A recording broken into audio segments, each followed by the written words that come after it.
right. Woo-hoo! Hello, everybody, on this sunny, lovely day. And welcome to the What's on Your Mind show. Woo-hoo! I am here with my girl, Al. And this is my girl, Tempe. And we are your girls. I'm trying to tell you all need to let us know what's going on. We are so glad to be here today. Some of us are feeling a little under the weather, but guess what? Nothing can keep a strong sister down. That's right. You know, and we got to make each other shine. Just lift each other up. You know, we are here at the fabulous Everlasting Life. You guys have not ever been here at Everlasting Life. I'm telling you, this is your place to be. We have great food, fabulous clean eating. We are here with Dr. Baruch and get to see him walking around and being able to ask him fabulous questions about healthy eating. There are 3 locations for this clean, great eating. One here at 9185, right? Central Avenue. And then there's another one. Evolve. Yes. And Vigoritos. And they're located in the Tacoma Park. There you go. Yes. Location of Northwest DC. Yes. And you know, we have vendors here at Everlasting Life throughout the week and on the weekend. And meet great people, some of the people we probably haven't seen in a while. You know, entrepreneurs like myself. Look at what I have on today. Mm-hmm. One of my little pieces that I made. I will tie-dye your old clothing and bring them back to new again. And if you're looking at my hair and wonder where that big hair is, I had my hair done by a fabulous sister, Tonya. What is that? Beautiful You. What is it?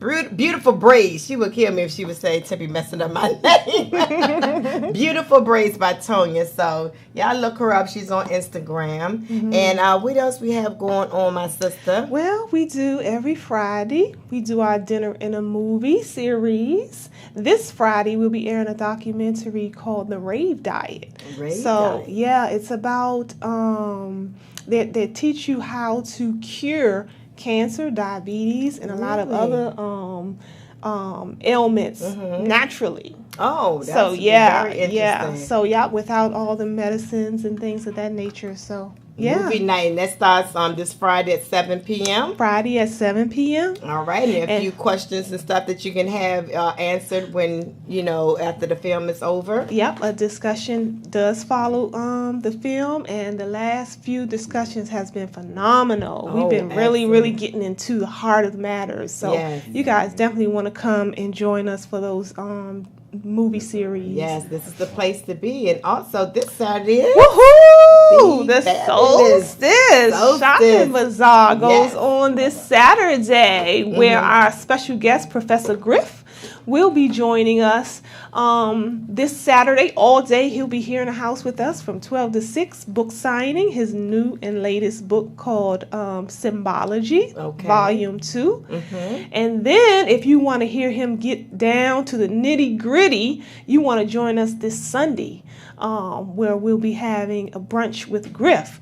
Tickets are moving fast. We do have a few left, but you don't want to wait till the last minute. Tickets do go up substantially at the door. All right. So you want to get those tickets in advance, and don't wait too long. You can get them under Eventbrite, the Eventbrite page. All right, so we're going to do a little promo for that. Yeah. If you guys are joining us on elifemedia.net, you'll see our promo video that's airing right now.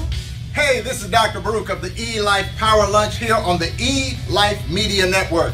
And I'm here with none other than Professor Griff of Public Enemy. He's going to be here at Everlasting Life talking to us, sharing with us some of his great wisdom and some of the things that he's produced, his most recent book, Symbology. But on Saturday, that is the first day of his weekend with Griff at Everlasting Life. Right. We've got a Solstice Bazaar where there are a ton of vendors, a bunch of good products, a bunch of good people that are going to be sharing with us some great things. And Griff's going to be there too. Griff, tell us what you're going to have. Well, I'm releasing my book, Symbology, which has been out for a second. And I'll be signing autographs of the book. I'm going to break down and do a review of the entire book, Symbology, the Psychological Covert War on Hip Hop book 2. So I'll have book 1, I'll have book 2, so we can have that conversation and decoding the symbols. And that's right. And then on Sunday, brunch is going to feature Griff. Griff is going to feature brunch here on Sunday on May the 7th. Right. And he's also going to have an intimate conversation with us about his manuscripts and also about what we need to be on in the mind of as we move forward in 2017, looking at how this world is changing around us. And tell us about that too, Griff. What's going on Sunday? Well, the next day, of course, I'm gonna have my vegan pancakes. Y'all can come have some too. That's what's up. As we literally break bread, but we're gonna break some spiritual and some psychic bread and some mental, intellectual bread that day. I'm going to go into part 2 of what I'm going to deal with as far as symbology, the psychological covert war on hip hop, and just breaking down and decoding symbols on that next day. Just kind of, up close and impersonal here at Everlasting Life. Hope to see y'all there. This is Professor Griff of Public Enemy. Peace. Saturday from noon until 6 and Sunday from 11 until 3 right here at Everlasting Life, 9185 Central Avenue in Capitol Heights, Maryland. Want more information on that? Go to the Facebook page, Everlasting Life. All right. See, there's so much and more that's going to be here at Everlasting Life. So you guys really want to be here. Now, whatever's on your schedule for this weekend, you might want to cancel it and reschedule or whatever you have to do, because this is going to be the place to be. I know I have a couple of places to go, but y'all going to carry on, and we're going to do this because this is the place to be on Saturday and Sunday. That's right. So, our topic of discussion today is a very interesting one. It is the struggle. Are we advancing or retracting as a black nation? That is. What do you guys think? I am so curious. So, Facebook family, we want to hear from you guys. We definitely need to hear from you right now, especially right now. Okay. Yes. And if this is your time to get in and be a part of the show. Some of you all complain when the phone lines are not open, so please. Yeah, and call us. Call us. The hotline number is 240-455-5934. 240-455-5934. The lines are open. We want to know from you. What do you think? Are we advancing or are we retracting right now in 2017 as a black nation? And it's not just about, the president that we have right now. It's about all things, our everyday living, our family, our children, our community. You look at the news, and it's such a depressing thing to look at the news, but we have to stay abreast of what's going on in our city and our community. So please call us and let us know what you think and how could we, make things better. What are some of the solutions you have? What do you think, Tempe? What's your initial thoughts about that question? At one time, and Prince said this when at one time he was talking about what is that come from the airplane? The stream that comes from the airplane. Chemtrails. The chemtrails? Yes. Okay. He said something about the chemtrails. And now I'm starting to kind of feel that some truth is in that, because how is it that so many people just seem, I want to say the word demonic. How is it that so many people just doing such devilish things?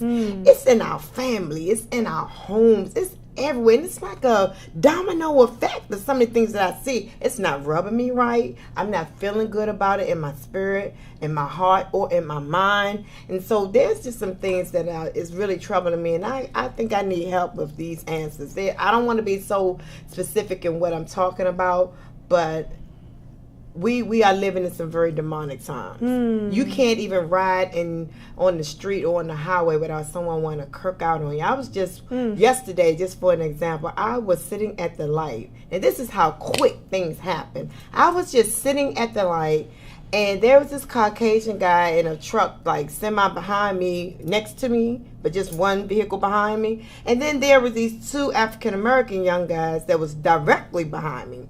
Now, I didn't see any type of altercation, anything, but when they came to the light, came to a stop, the one brother got out of his vehicle, tried to snatch open the truck of the Caucasian guy, and I didn't see no kind of altercation or anything. And then all of a sudden, when they noticed that the door was locked, they get back into their vehicle, and I thought they were going to reach for a gun or some type of weapon, but he reached for whatever soda pop or drink bottle that he was drinking out of,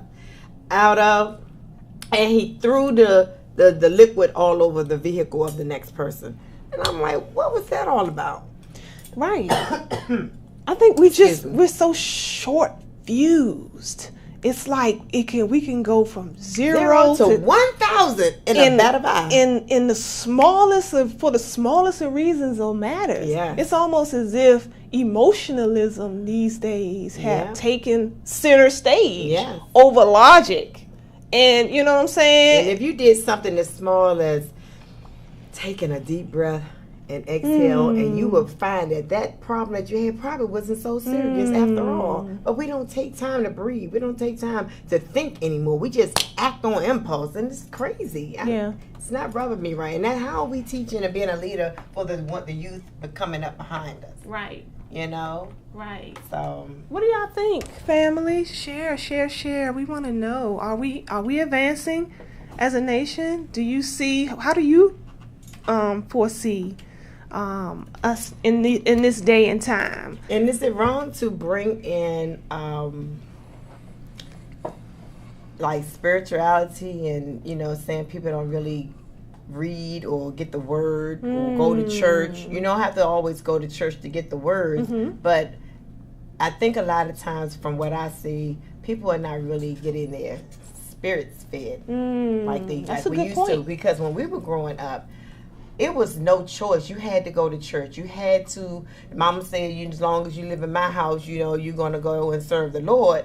And I don't see that being such a demand anymore. We have to really teach our children about, spirituality and knowing God. Yeah. A lot of people these days don't even recognize the wisdom of those ancient books anymore. Yeah. I hear a lot of people talk like throw the Bible in the trash, burn the Bible, that it's worthless and it's all lies and and I'm like, but wait a minute, there's a lot of wisdom in them books. A lot of wisdom in them books. Why would you want to throw away of where we came from? How we going to know how far to go? You got to know a little bit of dib and dab of some of our past history. We can't just continue to make up things and act like the past never exists. Right. The past means something. You take a little bit of the past and you bring it into your present to help you move forward. Right.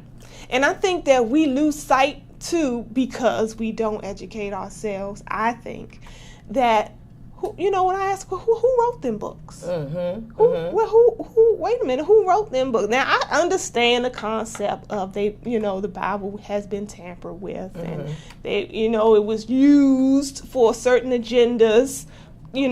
I get all that, but where did that book originate from? So when we lose sight of that, and we throw out the baby with the bathwater, I don't know. Well, where's Dr. Baruch? Yes. Yeah, I think what we have to do is we have to look at all the sectors of our existence. We have to look at family. Is our family stronger and a better place today than it was 30 years ago? And if it wasn't, we have to then look at some of the reasons why it has either progressed or transgressed into the space that it's in. But I think you use that same template for everything. So everything that you have to consider, education, family, economics, the future, how much of this is looking or is in a better space than it was 20, 30 years ago. Right. And in some instances, we were in a pretty decent space, especially, I go back to the 50s and 60s, we had really nice families. We had nice communities, we had nice families, we were protected, and now all of a sudden we're not. We don't have those families. We're not protected. Our families are being abused by us internally, but it's also open to being abused by all the external forces that choose today. They just feel like messing with us. Wow. Because we don't have that protective energy that was present when all of us were together and we operated as a real community. And where do you think that stemmed from? Girl, we had the same question. Where do you think that stemmed from? Same question. Is it television? Is it radio? Is it music? What's the root of that? Yes. Well, I think you have to look at every facet of our existence, from television to all media. So all the media needs to be put into question. Yes. Because you can take these same children that are born today and not raise them in an environment where they have the television and radio that's being offered to them today, and the movies and the video games and the computerized games on their cell phones. They can be away from all of that, and all of a sudden the same child that was going to lead a self-destructive life might not be as bad or in bad of a space or shape.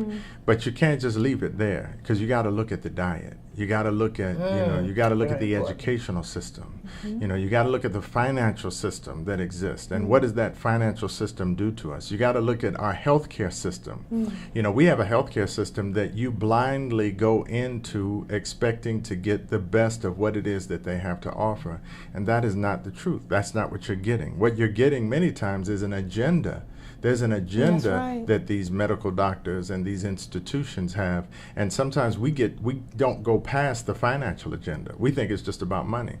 No, the agenda goes deeper than that when there are chemicals that are being produced that impact people of color differently than they impact others. And that's so great to hear you say that, because I want to get into the immunizations. Some people don't even believe in having their child immunized these days. So how do you feel about that when we're talking about health and we're talking about chemicals? Well, I would not want dinner. I wouldn't want education. I wouldn't want to work for, and I definitely would not want to open my body up to an institution that has demonstrated without question clearly that they are not looking out for my best interest. Right. Yeah. So I would not want to go to a medical doctor that has not clearly, she has to have clearly communicated to me that they are looking out for my best interest.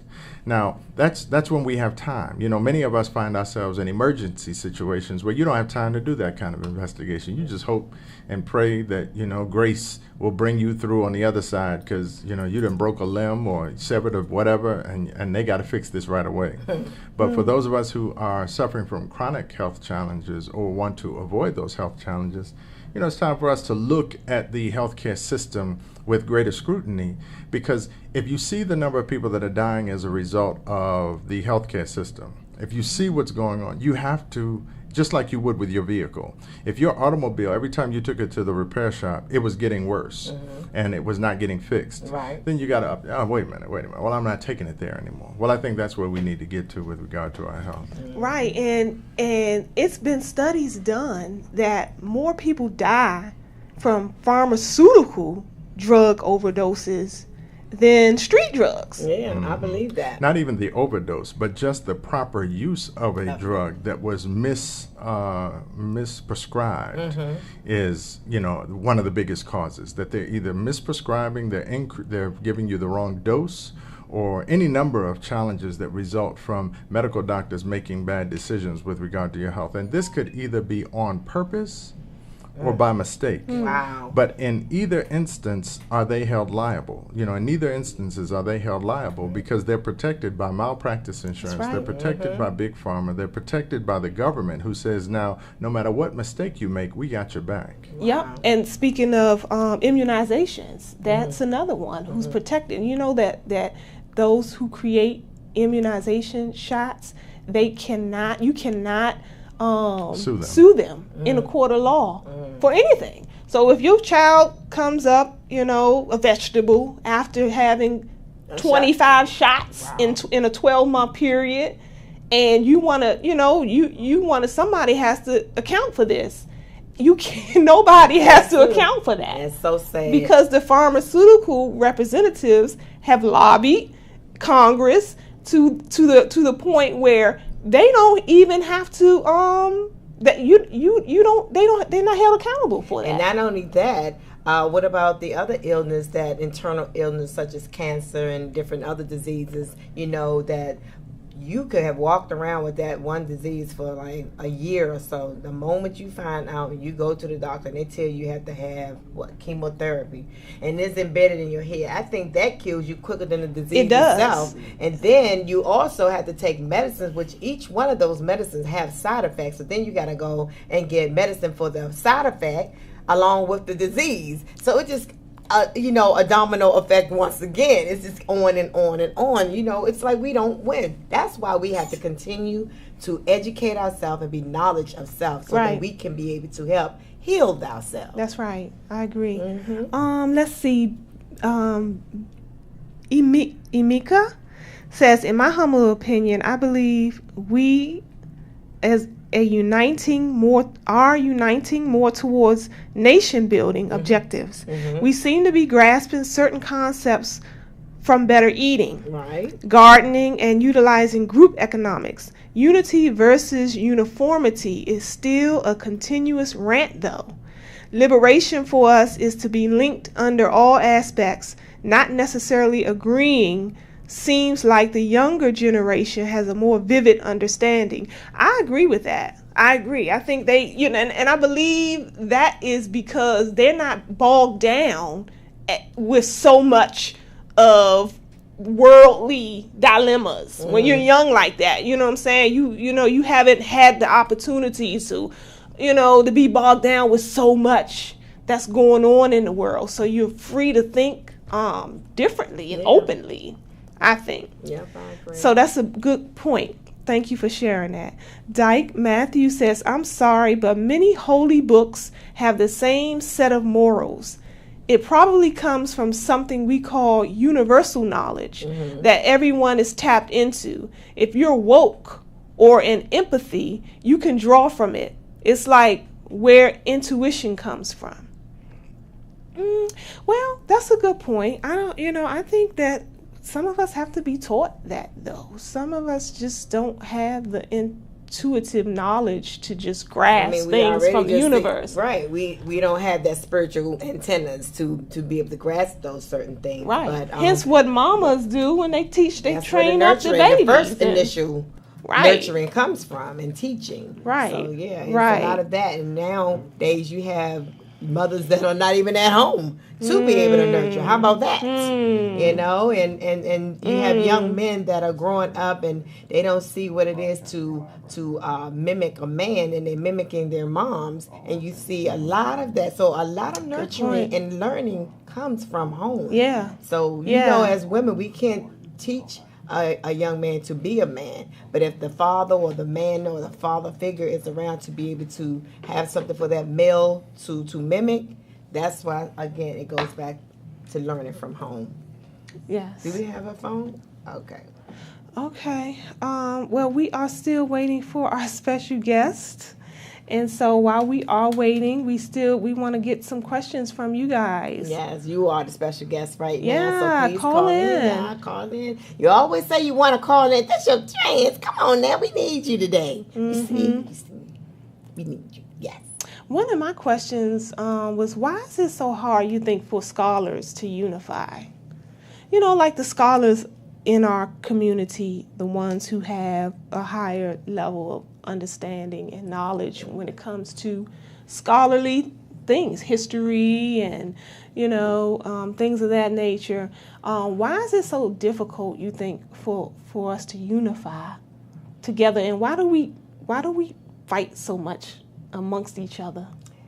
Again, I could always say what's in the air and the diet and some of the other things, but it's like a lot of people want to be their own boss, and that's okay to be your own boss and want to think like that, but sometimes we have to learn how to listen. We got away from listening. No one wants to listen. Everyone want to ask a question or tell a story or be a person that's in charge or be the captain of the ship. No one wants to just be on the ship, and you just can't have that all the time. And that's just one of the things I strongly see what's happening these days. Hanifa says ego. So, Hanifa, that's kind of basic, cut and dry. Yeah. Right? We can go into it, in the depth and discussion, but boils down to ego. Yes. Well, guess who's just joining us, family? Yes. It's okay. That's how it is. Gotta all you be ready, The man himself. How are you? Yes. Hey, come over just a little bit. Yes, come over, slide. There you go. All right. Well, Malik, Zulu, Shabazz. Just a little bit. Yeah, we can woo side now. Speaking of the steering wheel, we can pass the steering. Well, we want you to look there. There you go. Okay. So again, family, if you want to catch the whole studio audience and what's going on in the studio, loud and clear, join us on elifemedia.net. Yes. You can call in the studio hotline 240-455-5934 with your questions for Attorney Malik Zulu Shabazz. Yes. We're going to jump right in. Okay. My first question, though, is how is CC? That is a great question. I just saw her not long ago, a couple hours ago at school. She's doing fine. She's growing up tall like a bean sprout. Yeah. She's very smart. She's gone to the top of cheerleading competitions. They winning national championships, and I'm very proud of her. How old is she I'm happy now? to be her dad. She's 11 years old. Oh, man. That They time don't flies. stay.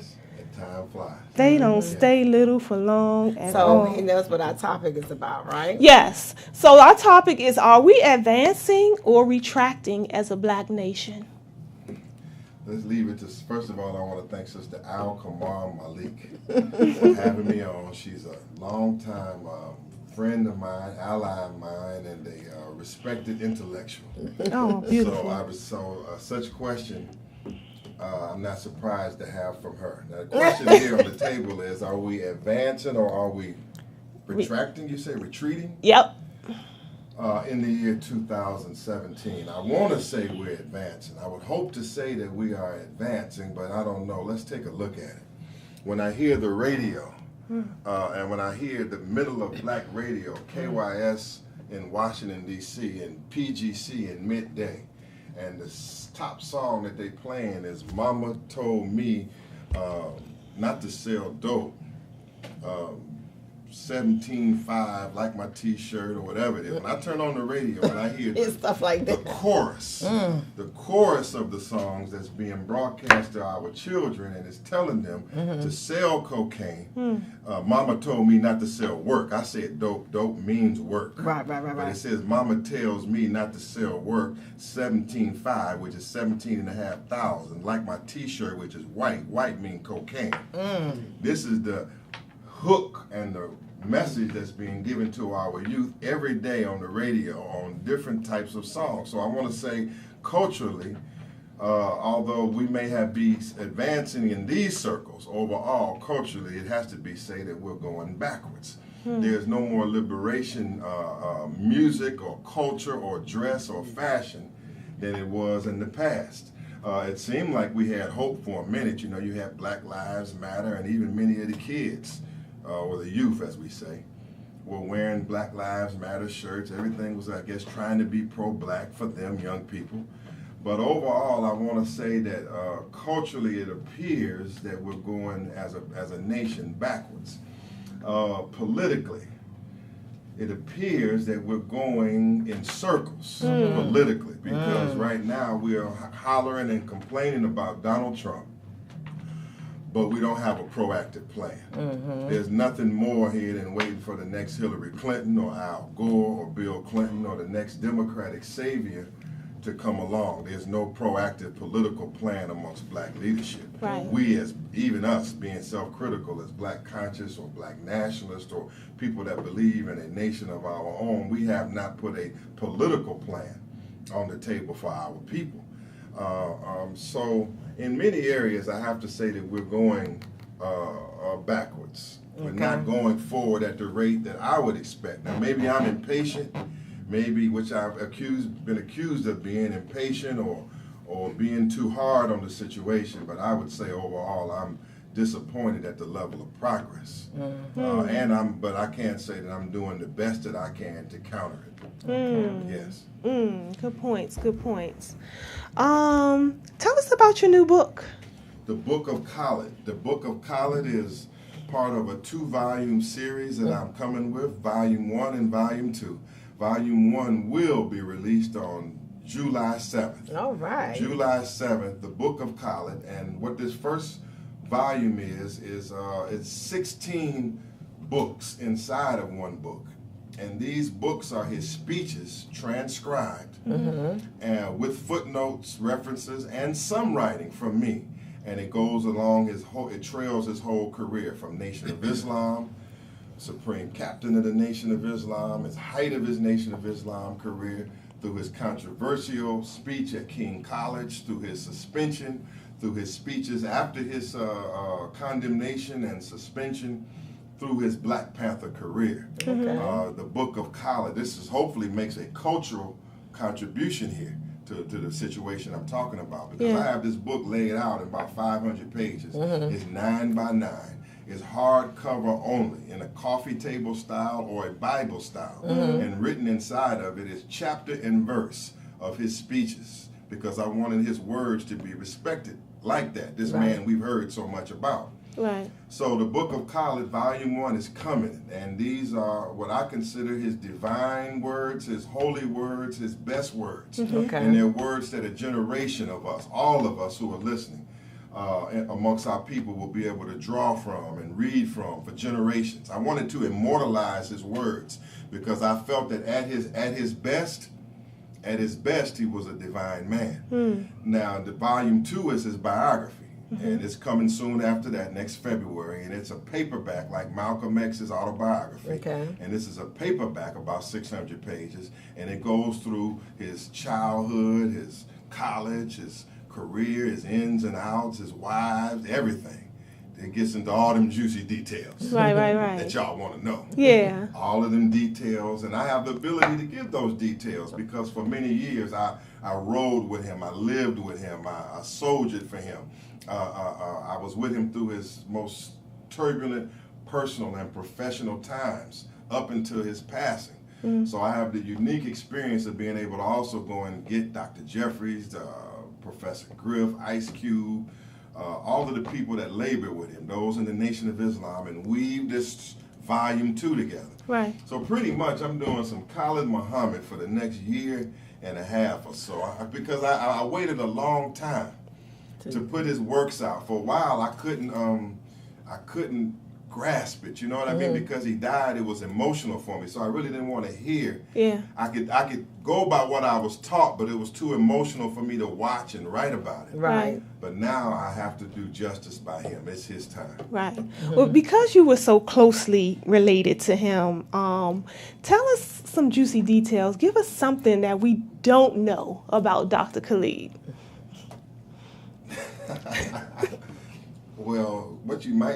He was a fun guy to be around. He was strict and he was stern. I mean, he struck the fear of God in me many times, all the time. Right. I can remember just riding with him, just being stiff as hell sometimes, you know what I mean? Depending on what mood he was in. But at other times, I mean, we would be at a certain night spot in D.C. We would be out, we would hang out. I mean, we wasn't drinking or nothing like that. But I mean, we would hang out and we would socialize and recruit and we would have fun. I remember a lot of fun times with him, because he was, as you see through some of the wit and humor in his speeches, that he was a fun guy. There are other things that I guess I'm going to get into through his biography. It's a lot of up times and a lot of painful times. You know what I mean? He went through a lot of turbulence and he went through a lot of disappointment. But the better things that I could share, he's just extremely dedicated. Yeah. I mean, you go on a mission with him, like we're preparing for Jasper, Texas, and we're staying at a house in Texas. I mean, this man is extremely dedicated. All around the clock, he's recruiting for the mission, and you can't do anything else. Try reading another book. Try going into another subject while we're on a mission, recruiting for Jasper, Texas. And I say, well, Doc, did you read this? And he'd be like, and he would just crack down on me hard, because he was real serious and dedicated. He was the most serious, dedicated man I knew doing this that I've ever met. I mean, we couldn't even go to the 7-Eleven at night without him ironing his white shirt, ironing the suit. I say, Doc, we're just going around the corner. He's up ironing the crisps and the shirt. And everywhere we went, he had to just be perfect. And I was like, well, that was my example. So those were many, many things I remember about. I remember him bawling me out about my shirt sleeve being too short in front of my companion. Now he's gonna bawl me out about my jacket sleeve being too short right in front of my companion. Whatever happened to him, but what do you think? He passed from a cerebral hemorrhage, which is what's called a massive stroke, or brain stroke. That was the way he passed, and despite our investigation, which we went at foul play, would be our first look, because this man had an assassination attempt. James Best had tried to kill him in 1994. still we had to look to see whether or not he was poisoned, whether it was something else. So we didn't find that in our investigation, but we do find that he did pass from a cerebral hemorrhage. Other health issues. Since we're here at Everlasting Life, we can talk about these issues. Our health, the health of our leadership is very, very important. Yes, sir. And for the black men who are listening, yes, sir, having your physicals, taking care of your health, keeping your blood pressure down, exercise and diet is extremely important. We can be as revolutionary as we want to, but if we're not here, there will be no revolutionary to carry out this revolution. Well, you know, we have, Dr. Baruch has Knowledge of Self on Wednesday nights at 7 o'clock, so you definitely can get those questions and have those kind of discussions right here at Everlasting Life. Yeah. So I agree. Yeah. And you know, one thing I admire about you, there's a lot of things I admire about you, but one of the things is that you seem to be very centered around unifying the scholars. And, you know, like what comes to mind is the rally you did in New York a few years ago. You had Brother Polite, Umar, Seti. I mean, they all were there under one umbrella. And you seem to make an effort to do that a lot. Why do you think it's so difficult to get our scholars to unify? All depends on their motives. Like when I came at Howard University, my organization was Unity Nation. And it was all about bringing people together, and really at that time bringing them together under the leadership that I came up under, which is the Nation of Islam. Therefore you have Unity Nation. And so therefore I was always reaching for the Dr. Jeffries, Dr. Tony Martins, may God bless his soul, Brother Steve Coakley, may God bless his soul. I miss Steve Coakley much. That's just always been my spirit, because if you look at the equation, it's say 40 to 50 million of us, a billion of us worldwide. It's going to take the bringing of us together and the working together. So in my work since that time as the chairman of the Panther Party, and my work today is always about trying to pull the best of us together. I try to maintain good rapport amongst the various leadership. It's a very difficult job. There's a lot of fighting and infighting in what we call the black nationalists or the RBG or the black conscious communities, infighting and embarrassing cuss outs and throwdowns on video and so forth, and much of it is embarrassing to our people. So you know, I still, despite what they say about Dr. Umar Johnson or those who criticize him, I see some value in him, and therefore I still am trying to pull him here to the Black Man's National Convention here in October. Brother Polite, I have good relations with him. At other point in times, I've reached out to Brother Seti, and I have some relations with him. I have my good friend, Haki Shakur Ami, he's right here. He's of a similar mindset. We're kind of mature at this point in this movement. We see where it needs to go. The reason why it doesn't always come together for everybody else is it all depends what motive they have. What's your reason for being in this? If your reason for being in this is for popularity or for money or for some kind of reason that pertains to ego, well, you may not want to be around anybody. You may not want to associate with anybody, because you might be trying to do what? Build your brand or do your thing. Or if you're trying to build your cult, or I mean, if you're a certain Black Panther set or a Moore set or whatever you are, if you're just trying to build your brand or your cult, then it'll show. I don't really have an interest like that. At this point in time, I'm like a big brother in the movement. I've known many of these persons for a while. I've been a predecessor to many of them. To the older generation, I'm like a son of them coming up. So I'm still straining, striving, and struggling to bring about unity for the purposes of self-determination, Kuji Chagalia. It's been and that's the way I was trained, to be honest. That's what I loved about Dr. Khalid. We weren't just into Nation of Islam, Farrakhan, Elijah, and Farad Muhammad. We were into everything everybody else was into and trying to pull them in our direction. But we would go amongst the Hebrews and teach their teaching and work with them. We go amongst the Moors and work their teaching, work with them. Go amongst the Sunni Muslim from a revolutionary perspective and work it from their perspective. All the time in different Christian churches and sects. different parts of Christianity, which many of us in the black community, black conscious community, we say now, you know, to a great degree, this RBG community has declared war on the Christian community. Okay. Have declared, you know, you just go on Facebook right now. They just say almost anything on Facebook these days. F Jesus. Yeah. Right. Anything. But that's not the way I was trained. When you read the book of Khaled, especially in the early chapters, you see extensive biblical references, extensive times where he's pointing out that our teaching and our story is in the Bible from one cover to another. Right. So basically I was taught a unifying philosophy, a philosophy that told me to master all of the teachings of everyone.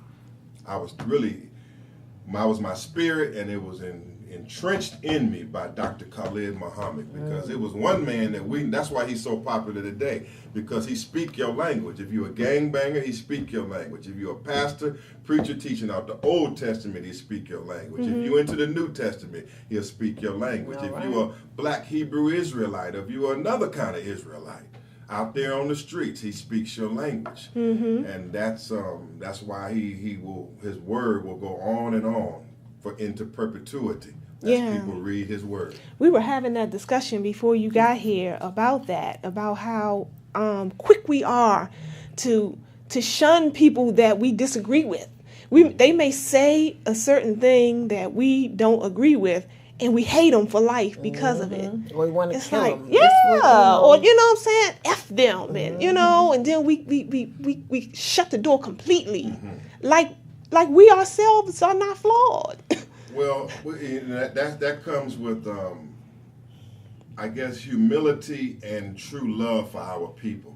We can never be as angry as we are with each other, as mad as we are with each other, as we are with our open enemy and oppressor, who we have found a way to work it out with. No matter how black and how strong and how militant we are, we have found a way to kind of work it out with white America. As we move mosey around these areas, we done found a way not to cuss out everybody and be mad with all of these sheriffs and police and government officials that have the blood of our people on their hands, or they have inherited the oppression of our people. In other words, we're not hard on white folks. We're not hard on the white man, but we're quick to jump on each other. Because that's a slave teaching and we're easy targets. So it's easy to pick on another brother. There's some people here and maybe watching this show or others, they take shots at me all the time. I know some men out of Baltimore. They love taking silly shots at me on the radio or not. Now, they won't face me in the debate, but they won't challenge the white man either. They won't challenge the white man at all. But they'll try to pick at me, who's going at the white man and his system and his white supremacy. It's because we've been used to fighting amongst each other, and we're really afraid to take on the big enemy. That's a real challenge. That's like picking on. That's like just picking on somebody small. Picking on being a bully or picking on somebody small when you know you won't mess with somebody that's your own size or that can handle you. It's a weakness within us. I label it the rats in the cage mentality, where we fight each other, but the cage handler, you know, you never have an issue with the cage handler, the one that puts you in the cage, the one that drops petals of food in the cage for you. He's fine. He can come all day long. That's true. But you fight each other like rats in a cage. In some instances. And I want to say this, on 733 Euclid Street in Washington, D.C., every Tuesday night at the Black Power Movement, we're working to solve many of these issues. They are packing it in under Dr. and Sister Amy Jenkins and others. In this area, we have set aside differences. And all kinds of leaders from reparations or different religions and backgrounds, we have come together and squashed our differences and are setting an example. That's 733 Euclid Street every Tuesday night at 6:30. Black Power Movement, which I am the founder and I help to run here in this city. That's the ECAC Center? Yes, exactly. Emerging Community Arts Collaborative. So, you know, despite the negative news, there is pushback. There is pushback, and there are good things. I'm glad to be here. I'm glad this is still going. I know that Dr. Baruch has been under attack, And I want to say here personally that he is my brother and that we support him, and whatever we can help him to do at this stage, we will.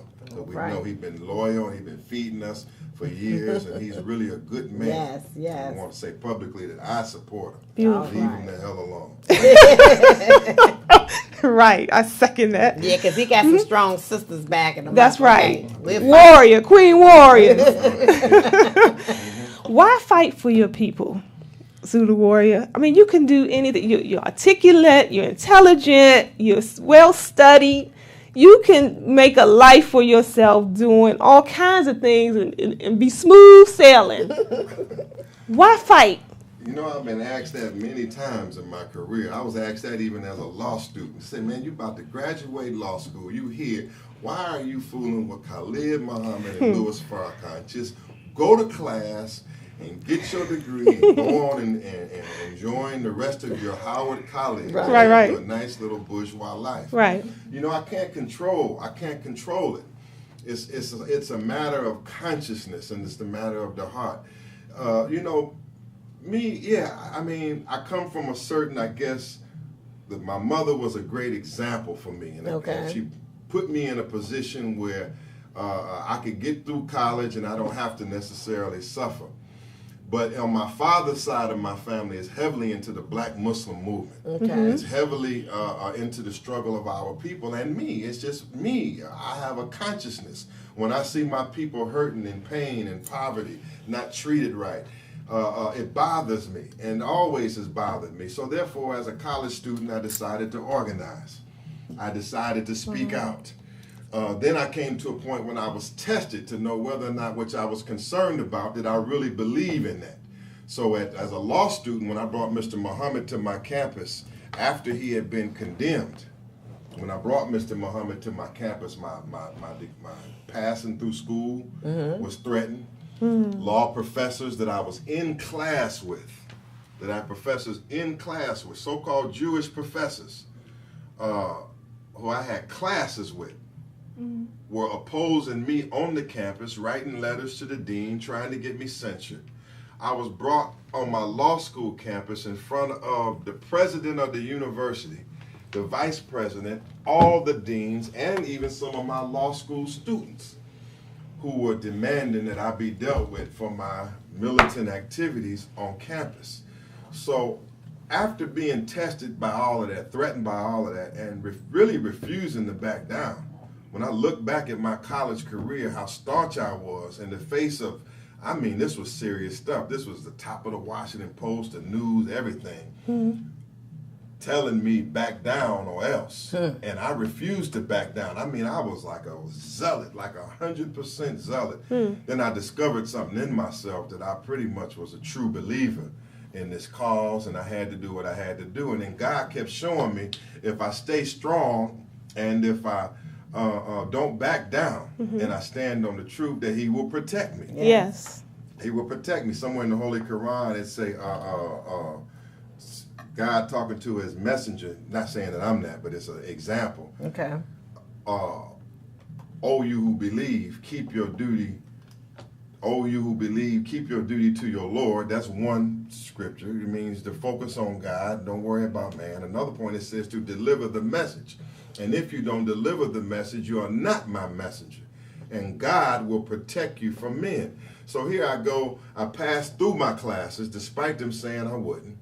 I passed through my law school, and God put it in the spirit of my dean at that time, a black man named Dean Henry Ramsey, to put a hedge of protection around my First Amendment rights. And then he put a hedge of protection in me in all them other places where they pulling my transcripts and trying to get me out. He put a hedge of protection on me, my tests and my grades. I got out of law school fine. Then I went to take the bar. They said, no, you're going to get you now. Now they're going to get you because the Jews run the bar. And I passed my bar on the first time. And I got my license in 2 states. Then they say, well, you got there, but they're going to get you now again. And then when I was Black Panther chairman, that was letters would come into the bar. Attorney so-and-so from Ohio, he pulled a Black Panther website. He says that you have disgraced the profession. You have violated rules, so on and so forth. Oh, no good Dershowitz, Alan Dershowitz from Harvard. He's written not only articles and letters, he has declared that I should not be allowed into the legal profession. Yet I'm still here. Right. And I'm practicing law out here in Greenbelt, Maryland. Right. And I'm practicing in courts around America, fighting police cases. I'm still here. Now, I have been jacked up in airports. I have for years been attacked by TSA, FBI, Justice Department. I've had agents that have tried to raid my house. I definitely had 18 federal agents armed in my lawn just to serve me a subpoena. I've come under a host of attacks. In Baltimore, it was reported when I was in his city last year, the news came out, they say the governor personally monitored every step I made through drones and got a personal report on me every hour while I was organizing in Baltimore. I'm not bragging, but I want to brag. I want to say that I have to have a certain degree of strength in me and belief in me. So all the while I'm going through all that, but yet I'm surviving. And God is showing me, man, that this is where I'm supposed to be. I am surviving. And sometimes I have to use survival skills. I have to use wisdom. And I have to go to the Sun Tzu, the art of noise. Sometimes I have to make a noise in the east and strike in the west. Sometimes I have to put on my attorney suit and tie and my briefcase. And I appear to be in the system when I'm really in the system, overthrowing the system. So that's spook. All I can say is, it's a divine journey, and I can say through all the enemies I've made and still making enemies and still have enemies in the midst of it. I come up here, I'm not bragging, but I have to say it for others who will be hesitant to stand up. I come here, I rode in here well. I could go back and get something else and ride in here well. I live nice. And if I want to go and to check my status out at my black bank, industrial bank, I'm doing well. I feel blessed. So what am I doing? I'm just encouraged to go further. Because for every enemy it's always a black person that's been inspired.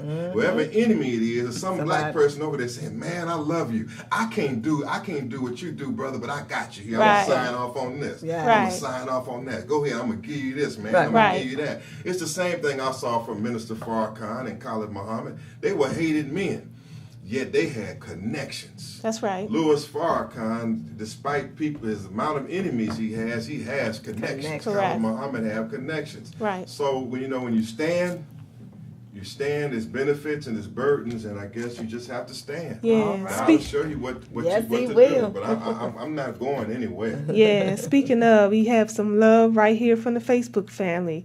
They said love to hear from our brother. Yeah. He said, praise. Another.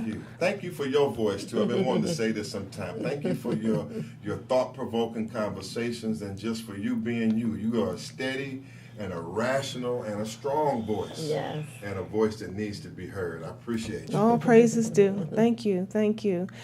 We have 5 minutes left. I'd like to know, who do you look up to for guidance and wisdom? Ooh, that's a heavy question right now. I've taken guidance from a lot. For a long time, it was Minister Louis Farrakhan. I would say through the Farrakhan school. Dr. Khalid Muhammad gave me guidance for many years. My mother, I continue to take guidance from her. Right, amen to that. Because she's just a great person. I'm talking about as a businesswoman, as a wise woman. I just study right now. I can't say I have a specific leader. I have a specific mentor. I'm at that age right now where it's pretty much a relationship between me and my creator. But I'm always studying. I study Brother Haki. I study what you all say and do. I study all of those that are coming up. So I'm a student of life. Yeah. And that's pretty much where I'm at right now. Okay. Great. We had asked a question, too, before you got here about the ancient books of the old. That's what I call the Bible, the Quran, the Torah. Although we do know that, now we do know and have the understanding and the wherewithal that the Bible has been tampered with for agenda's sake. But still, they're ancient books of the old. So we'd like to know from you, I hear a lot of people say things like, burn that Bible, it's no good, it's worthless. we don't need that, F the Bible, all that kind of stuff. They What should is your take? Stop talking like that, because Dr. Khalid Muhammad did not talk like that. Exactly. And black people are into the Bible. And if you're going to attack really the Bible, you're going to attack a whole host of our people that are into that, number one. So it's not a good political decision if you're trying to organize our people. Number two, again, the Bible is a black history book. Yes, sir. I agree. From one cover to another. And we understand that our history is in there, and our sojourn is in there. That's right. When you're talking about the book of Exodus and the story of the children of Israel in Egypt, these are symbolic, or they great lessons for our sojourn in America if you could draw from them and learn how to teach it.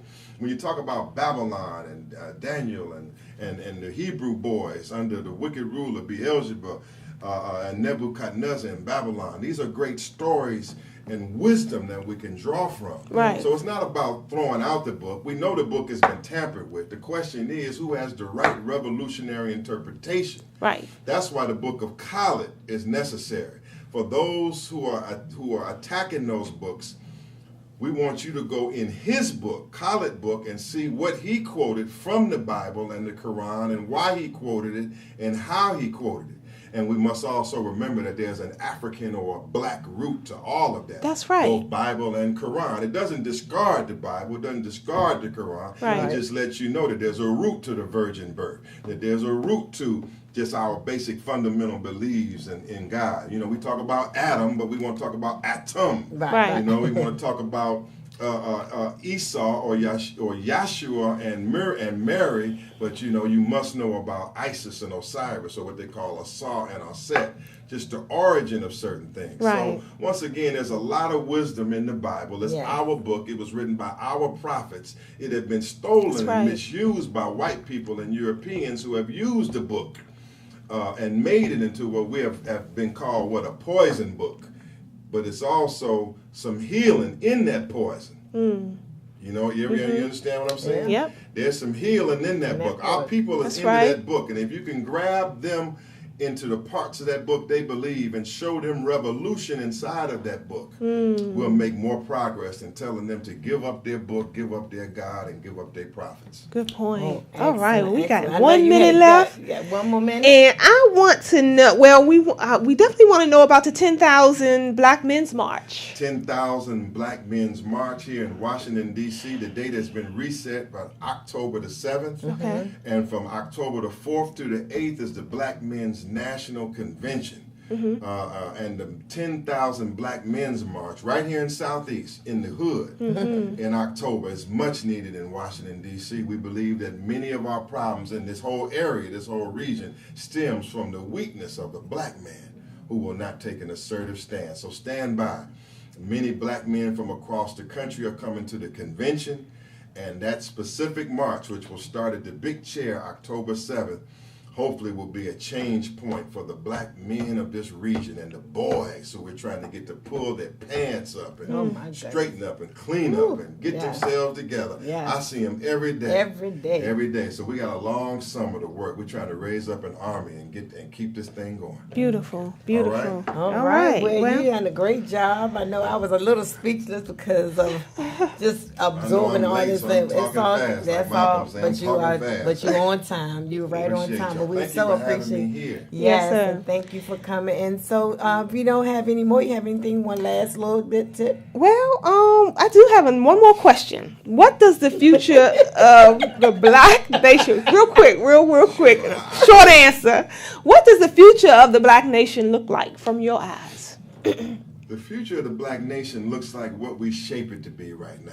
I mean, either right now we're kind of like a train going on without a conductor. You know, despite all the leadership we have.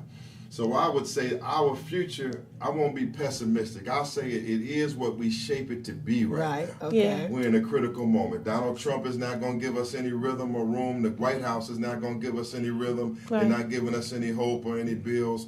Right now is the time when us as leadership and as community should be putting forth programs, positive solutions, and really what we do. It's up to us. All right. It's up to us, and I'm available to participate in that process. You know, right. I don't have all the answers, right. but I'm like showing up for duty, and I'm ready to work with others who want to make our future better. Get in where you fit in. Yes, all right. absolutely. All right. Excellent. Well, thank you. so much. We appreciate you joining us. I got to come back. Yes. You have all these questions. And I have more. I have plenty more too. All right. Be on time next time. So until we meet again, you all, we're here each and every Wednesday at 3 o'clock on the What's on Your Mind show. Yes. We have to say goodbye for now. Until next week.